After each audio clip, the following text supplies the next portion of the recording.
Good evening, ladies and gentlemen. Thank you for joining us again this evening on what I'm sure is going to be another exciting episode of Through My Eyes with Professor Bolaji Akinyemi. Thank you for joining us. We're live across all our platforms this evening. Prof, you are welcome to the program this evening. Thank you very much, Mr. Moderator. Where are our companions on Town Hall?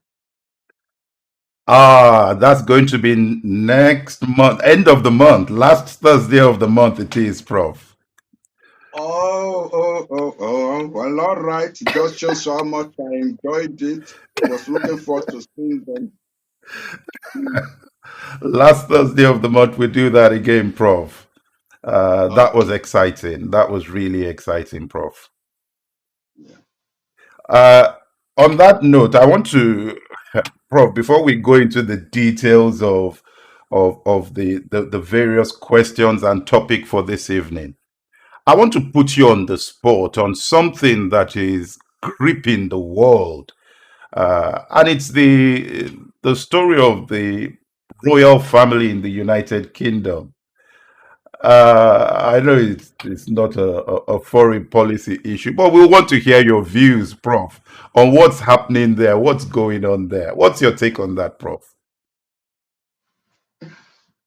I don't know why you are laughing. It's a serious matter. And I can tell you that probably more people in the world are going to pay attention now that you have asked the question about Harry and Meghan and the royal family.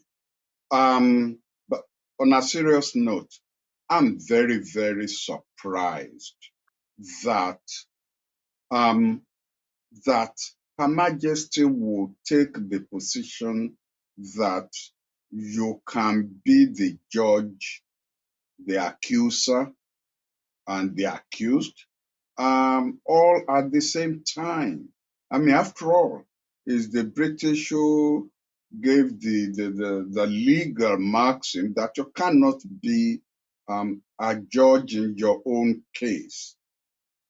The palace had accused Meghan and Harry of bullying tactics against the staff.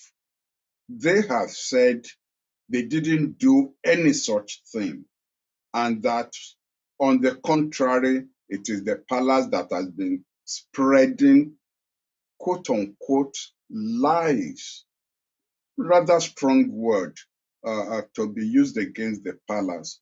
And then Her Majesty now says that a section of the palace will sit over the case and judge. Surely Her Majesty cannot be serious that anybody will take seriously whatever position the decision is.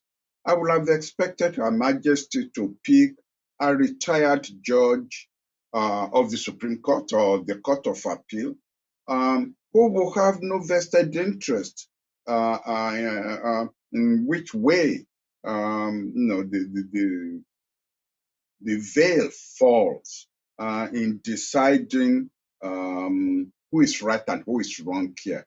I think, with all due respect, that Her Majesty had made the wrong call, asking the palace to be a judge in its own case. Surely, Her Majesty could not have forgotten how, within the first week of her being queen, the palace captured her. Let me remind our listeners and our viewers, when she was princess, she had a PA who had been with her for years and was used to her. She was used to him. When she then became queen on the death of her excuse me, on the death of her father, she called him and asked him to continue to be her PA. And of course, That was a gracious gesture coming from the queen, and he accepted to be. Well, the palace was in an uproar because they had their own hierarchy, and they were not going to allow a former PA to her as a princess to become PA to her as a queen. And they went after this young man who, of course, knew they would ruin his character if he didn't turn down the offer from the queen. So he then went back to the queen and said he was how much he was honored by her offer, but that with all due respect, he had to now withdraw his acceptance of the offer. And the queen is supposed to have said to him, oh, they've got through to you too, because they had actually come to her to say it's not done that way. She has to accept whoever was given to her. So she must be aware that that the palace, the officials in the palace, is like a mafia. The queen may wear the crown, but those officials, the cabal in the palace, are the people who decide who to make life difficult for, or how many things will get across to her. She won't hear some of the rumors, some she may hear, and I'm sure that her husband, Prince Philip, will also have told her how they made things difficult for him because he wasn't British at the beginning of their marriage. So for her to have now expected that the palace will now be a fair judge, really, it baffles me. All Meghan or probably Harry needed to say to some staff is, I don't want it done that way. And they say, we are being bullied simply because she or he wouldn't allow themselves to be dictated to. We are being bullied. What does that mean? In any case, is their marriage, is their house, and if they say this is the way we want things done, if you can't stand by that, there's nothing about being bullied. You tender your resignation. But those mafia are used to controlling everyone from Her Majesty all the way down.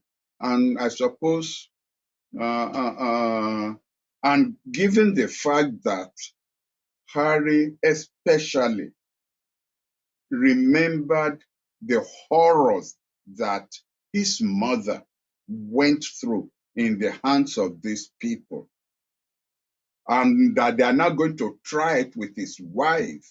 I mean, he's so really, I think Her Majesty's made a bad call. I just wish that this our podcast, is widely seen, and perhaps will come to the attention of the royal family, because I don't expect the British press to take on this issue. The royal correspondents need the tidbits that they are fed by these same officials, to continue to be, the royal correspondent. So they are not going to say this. They are not going to say that Her Majesty has made the wrong call. I hope somebody will actually bring it to her attention. It's not too late to call in a retired, a senior judge of the British Supreme Court. Prof, you raise a very, very critical point that I want to throw back to you. And you use strong words in terms of a mafia kind of in that sort of setting, controlling what happens.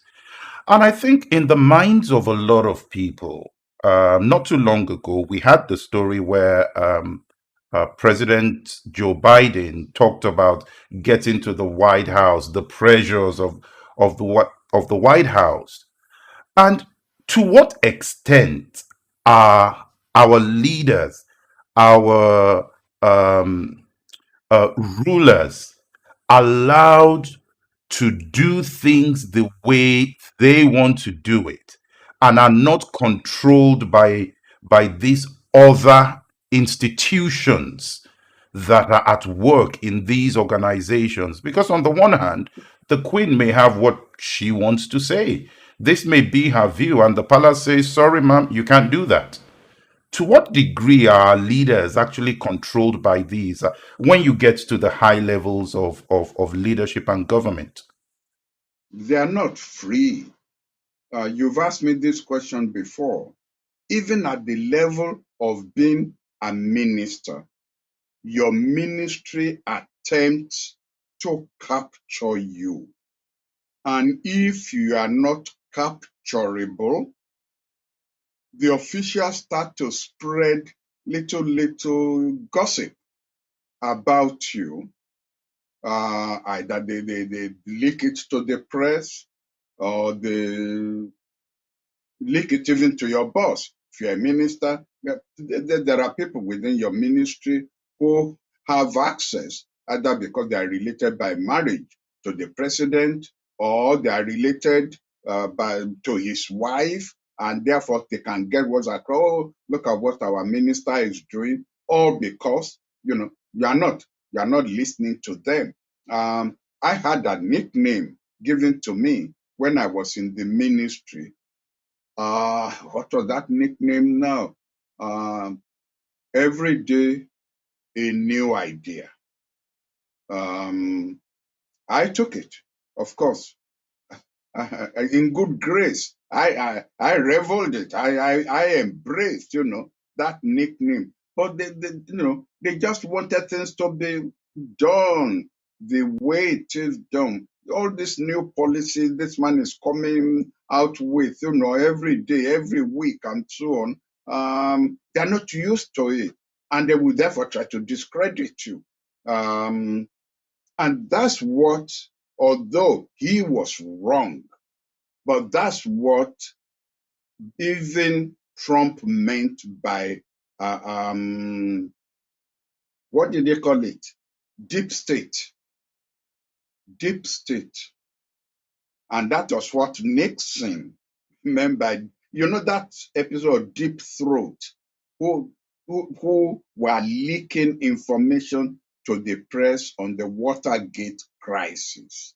Because they have access to all these documents, and any journalist who really wants to make a name for himself, they can just throw little tidbits out to discredit whoever they want to discredit.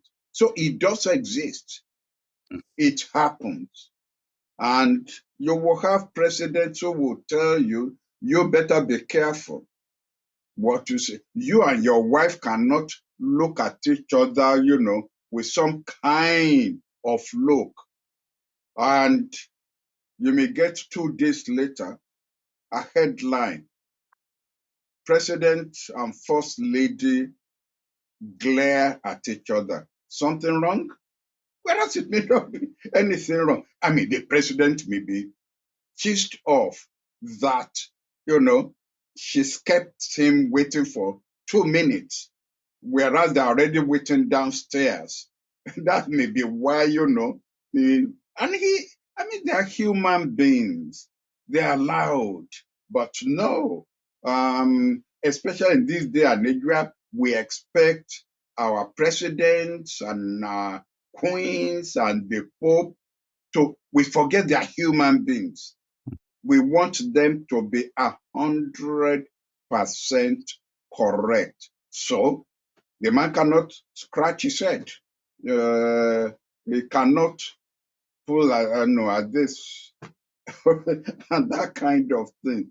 But then the moment you leave the White House, or the moment, well, if you are no longer Pope, you are not around. Uh, As long as long as it's not abdication. Well, out. Do you hear any tidbits about the Obamas now? No, the journalists have moved on. They switched on. They must now be watching.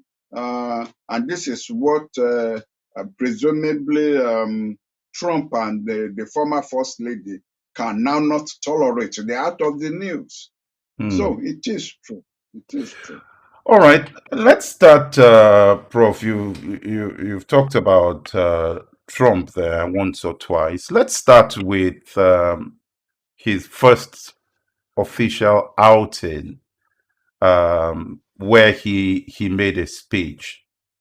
Um, what are your views, Prof, on what Trump said? He used some strong words in his speech, some that some may look at and say, this is interesting in the context of a U.S. president, immediate past president, coming out and using the kind of language he's used there. What's your take on that, Prof?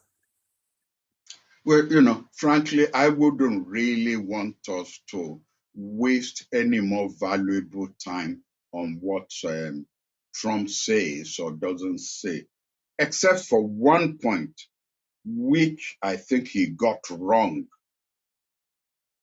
He said, I am not going to start a new party.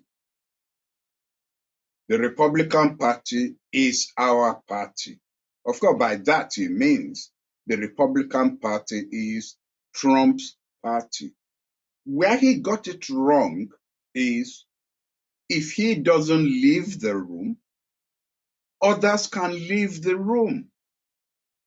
The Reagan Republicans, the Renaissance Republicans, the Lincoln Republicans don't have to stay in the same room with the Trumpian Republicans. So it doesn't need to go and start another party to have a split Republican Party on his hands. The other more decent people can walk out. And I think that's where he got it wrong. If he does not want to have a split Republican Party on his hand, he's got to stop behaving the way he's behaving. Still seeing, I wouldn't say still seeing visions, because that will sound positive. Still imagining things and believing that in his wildest imagination, that's where reality lies. No, he can keep the old name. Others, they don't even need to leave the Republican Party. They can go and vote for the Democrats if they like the Democratic candidate, and they will then leave the rump of the Republican Party for him, which then means they will be out of power for a long time until the bulk of the Republican Party comes to its senses. All right, Prof, there is one other point. You touched on this before, but we're seeing some escalations in Myanmar. Um, and people are drawing parallels to uh, cases where military or government forces are shooting into the crowd at people and killing protesters who are protesting lawfully. What are your views on this escalation and turn on events in Myanmar as we are starting to see more of that lately? Coming from a country that has had several years of military rule, I warned the very first time you raised this issue with me, shortly after the coup took place, that you cannot face down a military regime without a lot of bloodshed being shed. The military does not like to lose face. Therefore, they are not going to turn around just because you've just said boo, or because you've just had one demonstration or the other. It's going to be pretty bloody. I said so at that time, because it's not even a question of having lived through military regimes, understanding the mentality of the military. It's simply pure common sense. The time when the military then starts to back off is after a long struggle has undermined the credibility of the military within the military establishment itself. And therefore, the top echelon of the military starts fearing a revolt from within the same military establishment. Then at that time, they will now be prepared to do a deal. They're not going to pack up and go home, but they'll find some way of reaching a modus vivendi, a compromise with the civilians. But that they will do so at the beginning of the struggle, no, it doesn't work out that way. And that was why I was cautioning the first time you asked me. I wasn't saying that the civilians, the civilian class, should just fold up and go home just because some, general or some man with pips on his shoulder just gone on radio to make an announcement. No, but I was just cautioning that be careful, and that these are the kind of things that should happen. There are times I wish I were a journalist, although maybe no TV station or newspaper will will hire me, because I will never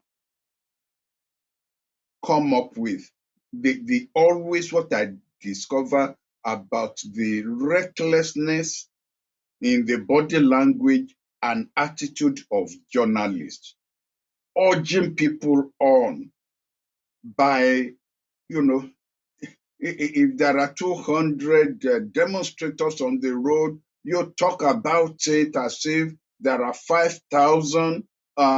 You could tell from the body language of journalists that they are on the side of demonstrators, urging them on.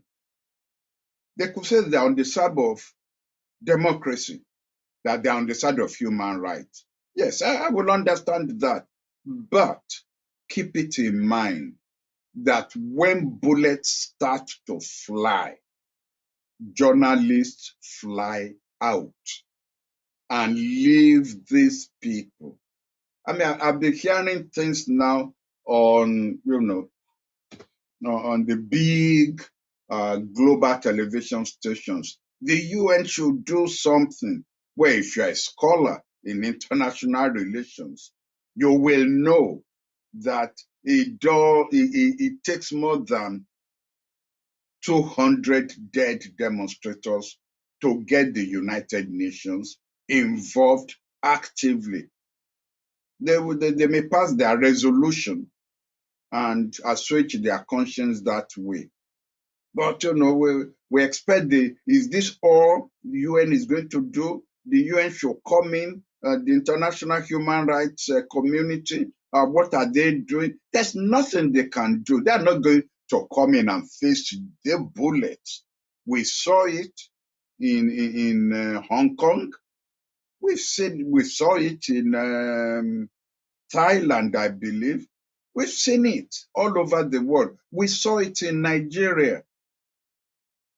So it was the death of General Abacha which made the military regime to collapse in Nigeria. So, to that extent, that's why I was warning. I'm not on the side of the generals. I can't possibly be. But I'm not going to sit here and tell those brave men and women and children that there will be no cost to their coming out on the streets to fight for their rights. There will be a cost, and the cost is not pretty. Um, Prof, there's something you said there in terms of the United Nations Security Council and what it takes for them to get involved in this kind of issues. However, when you look at the case in going on between Ethiopia and the Tigray region, we're seeing the United Nations Security Council taking a slightly different approach. In that case, in the case of that massacre, now they're saying that we're going to discuss this issue that's going on here. And that's one of the mainstream channels reported a massacre that took place in that region towards the end of last year. What is your take, one, on that situation? And then number two, on why the UN Security Council will be getting involved so early in the case of this investigation that was released in the course of the week. Well, I don't have the total picture, but I can hazard, I guess. Ethiopia is very critical in that hub of Africa. It could drag in Eritrea, it could drag in uh, uh, uh, the other neighboring countries whose relationship with Ethiopia are at best rather tenuous. So really going after that issue of massacre or genocide in Tigray, where this early on, maybe an attempt by the Security Council to ensure that a local conflict does not become a regional conflict. That would be my reading as to why the UN Security Council will be getting involved so quickly, because I understand that troops wear, and one should phrase this carefully, troops wearing Eritrean uniform are supposed to have made incursions into Ethiopia, and that may just widen the conflict. Eritrea used to be part of Ethiopia and had a long, miserable civil war before they finally succeeded in breaking away. And their boundary has continued, the border between Eritrea and Ethiopia had continued to be a rather delicate one.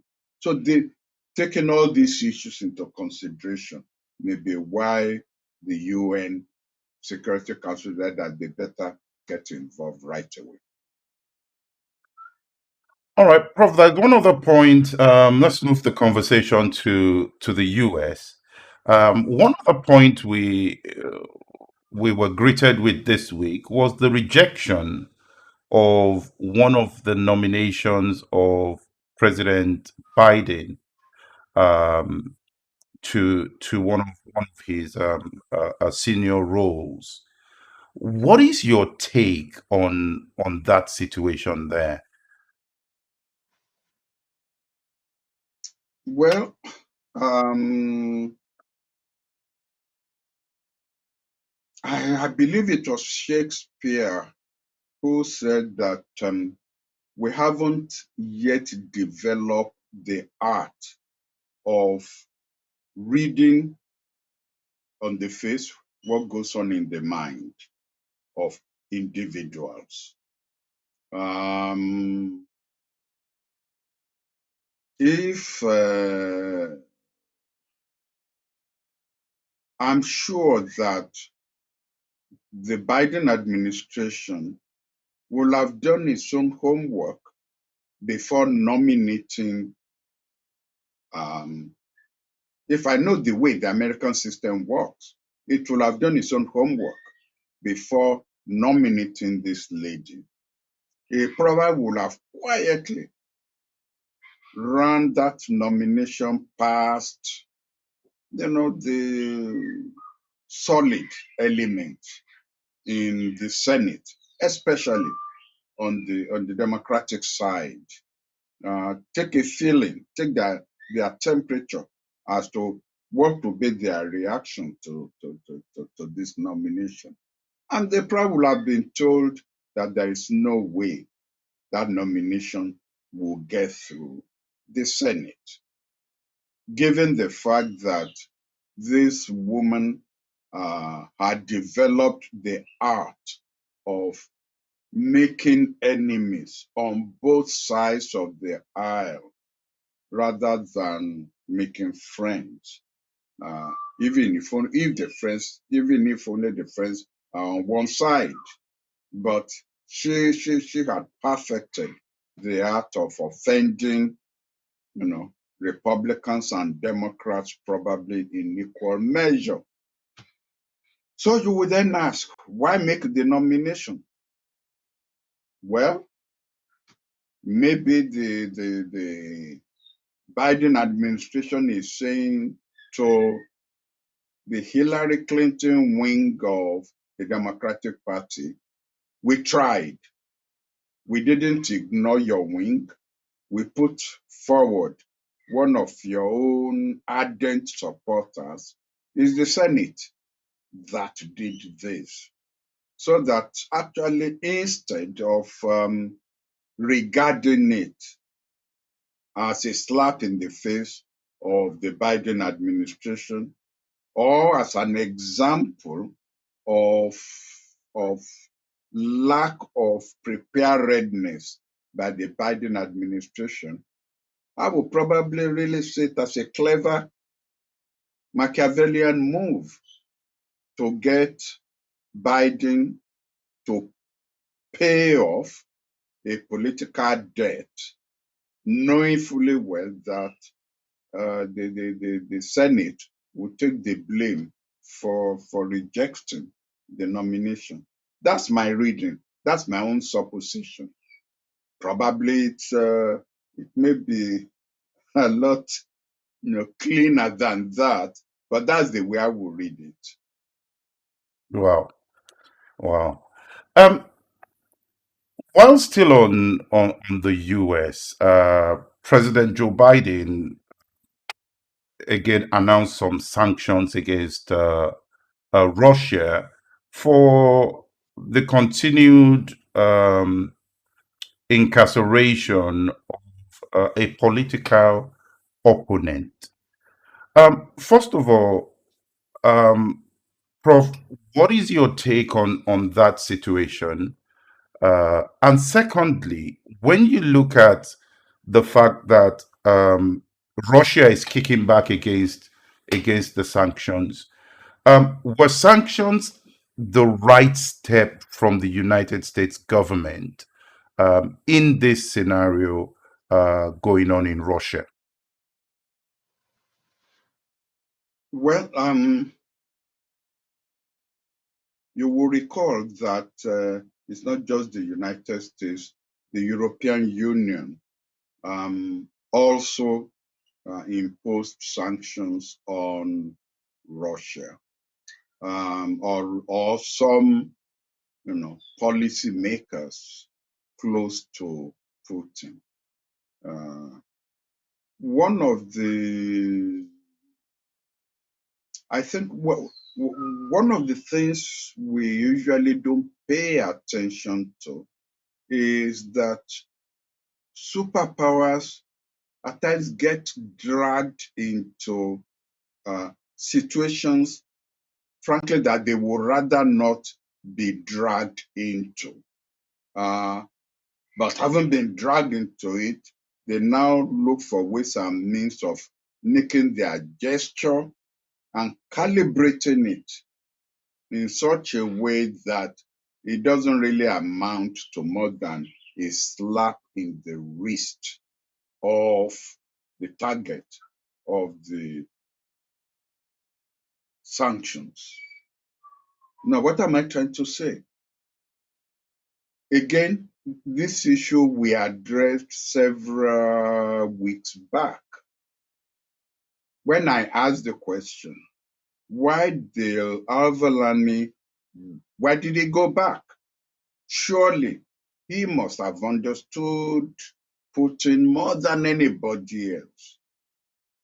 Did he really think that Putin will allow him to go back as a hero and mobilize Russian people against him? Did he really think that if, as happened, he'd been picked up, persecution, imprisonment, and what have you, started, American Marines will come parachuting in to rescue him? Of course not. No superpower would do that. The best the Americans can do is what Biden has done, because there are so many important issues, critical on one hand to the world, like the issue of vaccine. The Russian vaccine is one of the best in the world. The COVID-19 vaccine manufactured by Russia, Sputnik 5, is one of the best in the world. The world needs vaccines. The world is short of vaccines. And probably even for the next 2 years, we're not going to have enough vaccines for the entire world. So you've got to be counting on collaboration with Russia in terms of addressing the COVID-19 virus.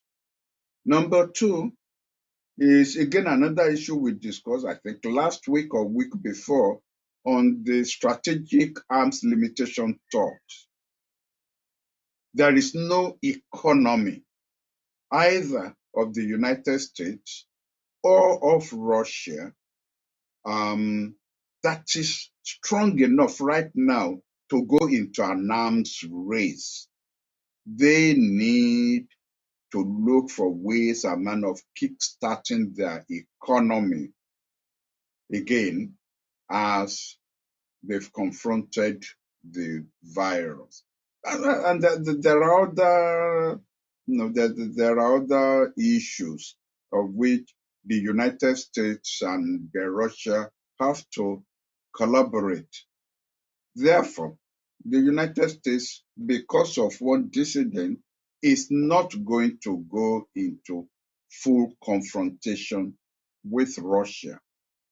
And that's also why the European Union has gone in for limited sanctions that simply amounts to a slap on the wrist for some of the supporters of Putin, just to show that, they don't like what is going on. And they would rather that Russia itself does not put the issue beyond this. Mark you, mark you, no country wants to be pushed around. Definitely not a superpower. So even for Russia, Russia cannot be seen as caving in to even these limited sanctions. It cannot. So it probably even makes the issue of freedom for the dissident even more difficult. Russia is Mm. not a banana republic that can be pushed around. That's my Wow. take, my reading of the issue. Thank you, Prof. Let's move to the Middle East because there is an interesting development there with regards to the oil spill that was on the shorelines of Israel, for which Israel has pointed fingers at Iran for the retaliation to the assassination of one of their top scientists. And political analysts are now starting to fear that the silence from Israel could be showing that Israel could be planning a substantial retaliation for that particular issue, to the degree that some say that allies in the US and Europe are getting worried about the non response from Israel. Number one, do you see Israel responding to this in any significant way? And do you see this escalating significantly beyond where it is now? I believe that Israel under Netanyahu is going to be looking for every means of hitting Iran.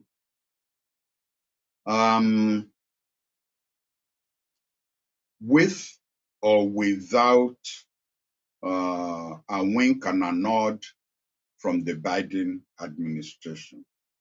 And the Prof will think that the earlier they do so, before Biden actually settles down, the better for Israel.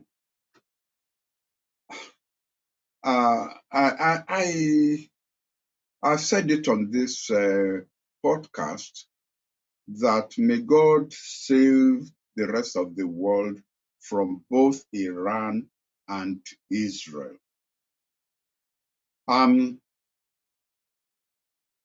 I don't put it past. I don't put it past Israel to have engineered this oil spill, but at the same time, I don't put it past elements of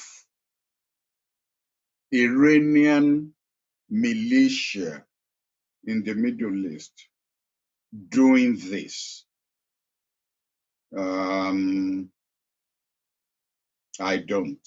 So, what I hope will be engaging the minds of top officials of the Biden administration is how do we head off a major confrontation between Israel and Iran that may drag the Americans into the middle of that confrontation. Both Iran and Israel will not mind dragging America into the middle of this conflict, I assure you. So really, the ball is on the side of the Americans, how to play that ball without encouraging either side to become reckless in their, policy options in the Middle East. And believe me, saying that is easy. Actually coming up with policy options that will deter both sides is not easy at all. Simply because you are dealing on both sides with pretty radical people who don't really mind if a war breaks out. There are cautious elements both in Iran and in Israel who would rather not have a war between the two countries. Unfortunately, Israel is going into a season of electioneering, and there is nothing that arouses, jingoism in a country than getting into a war situation. It enables the prime minister to look strong, to look powerful, and to sell himself as the only one who could face down their enemy. So this is a dangerous time in the Middle East. And it's a dangerous time for the United States as well, for the Biden administration. Mm. Prof, we're also seeing this rocket attack earlier on this week on an Iraqi base that was hosting US troops. Um, do you see this as some coordinated attack, or are they just isolated incidents that the US will need to come up with a robust response to? No, I thought that that was a carefully calibrated military action on both sides. The United States had hit uh, an Iranian militia site in Iraq, but made sure that nobody got killed. And now the militia that's an ally of Iran had also then hit an Iraqi base uh, uh, in which American soldiers were domiciled, but also made sure that nobody was killed. So I thought the tit for tat was cleverly calibrated as not to evoke uh, a substantial response from the other side. Because if you kill an American soldier, there's no American president who will sit in the White House and have that hanging on his neck. He's going to hit back and hit back effectively. But when no life is lost, you could easily argue that you got the message across. You hit me, I will hit you. So to that extent, um, I hope the tit for tat will remain at that level, well calibrated, softly positioned as not to evoke uh, retaliation from the other side.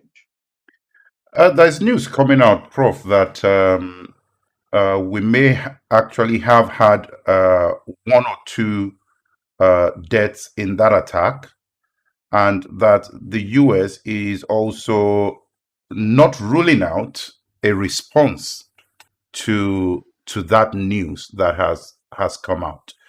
Um, Given all the issues that the US is dealing with, the sanctions on Russia, the oversight of some sort that they're giving, the issue happening in Ethiopia, we're seeing quite a lot of activity between the US and the Ethiopian government in trying to stabilize that area. How many of these things can the US deal with at one time? Because clearly, this issue in Iraq may be escalating beyond what one had initially thought. Well, now you are starting to understand why within 1 year, 1.5 years into a presidency, the hair of the American president usually turns all white.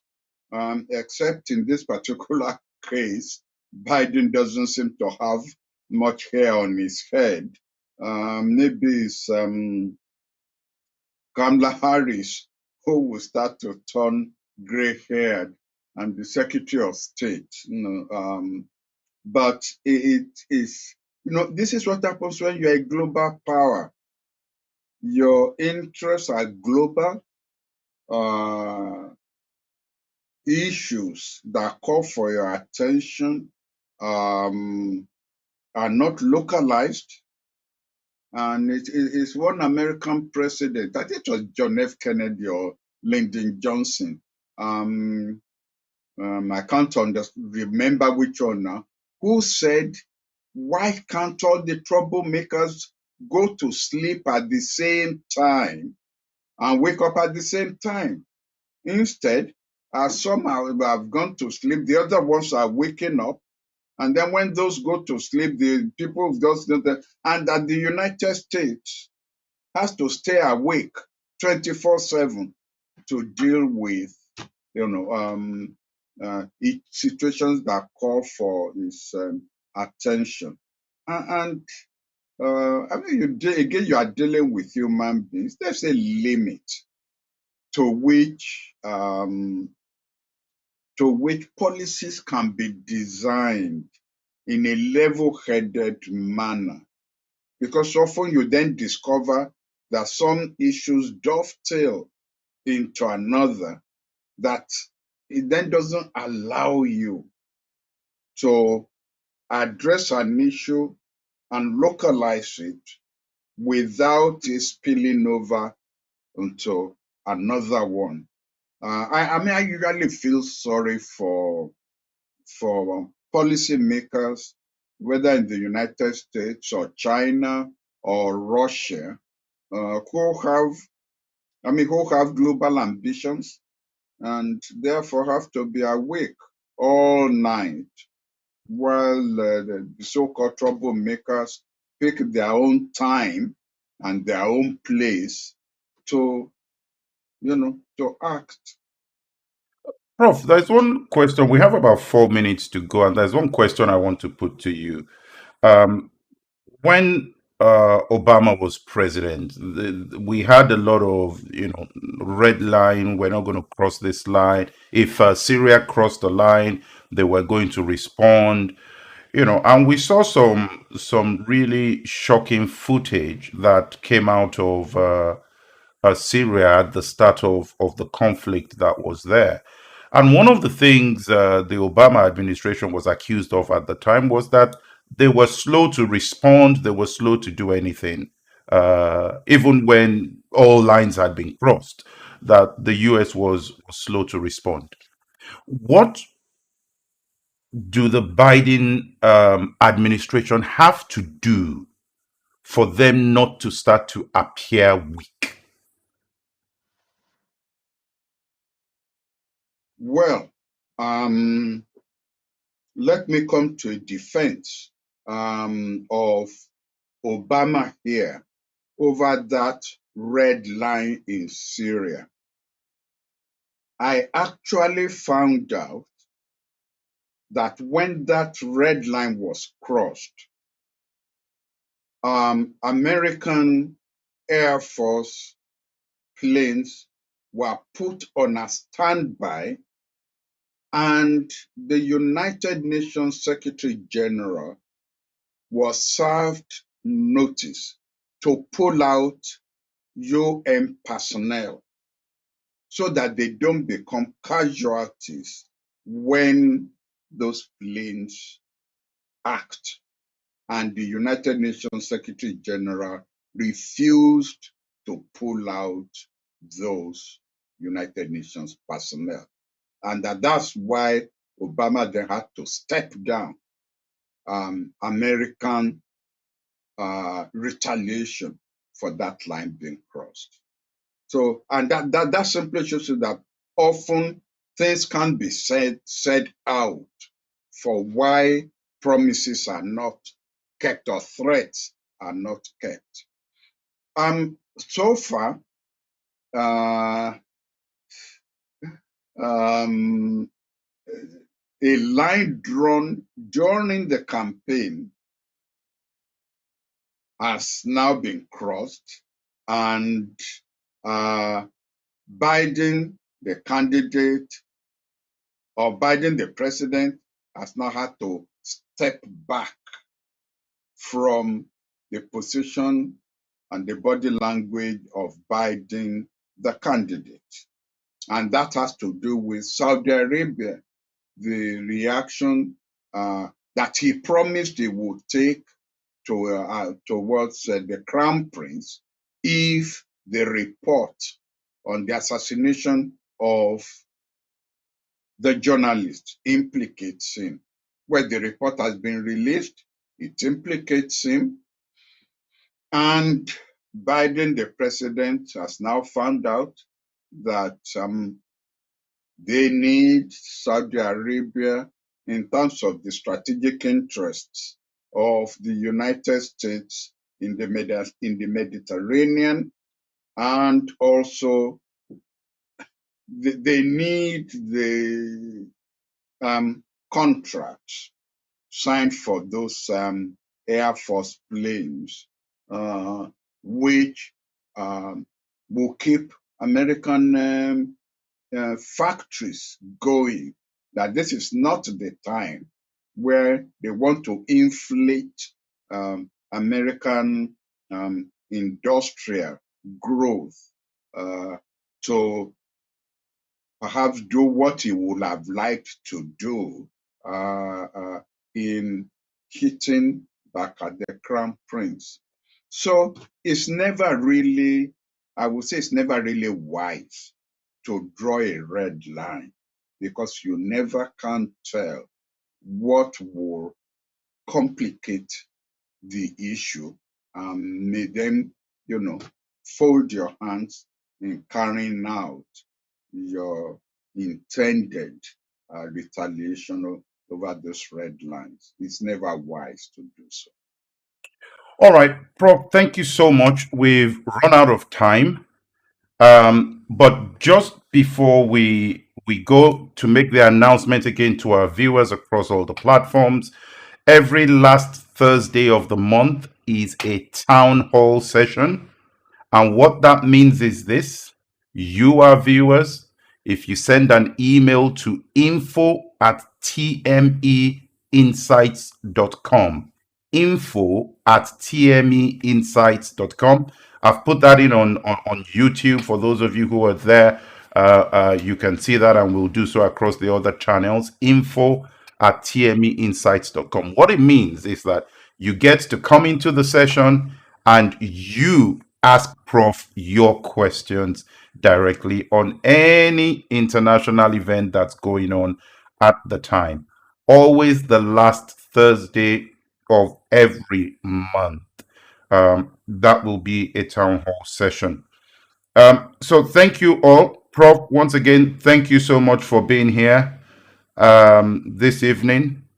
I know it's late in Nigeria, but thank you so much, Prof. Any last words to our viewers before we go?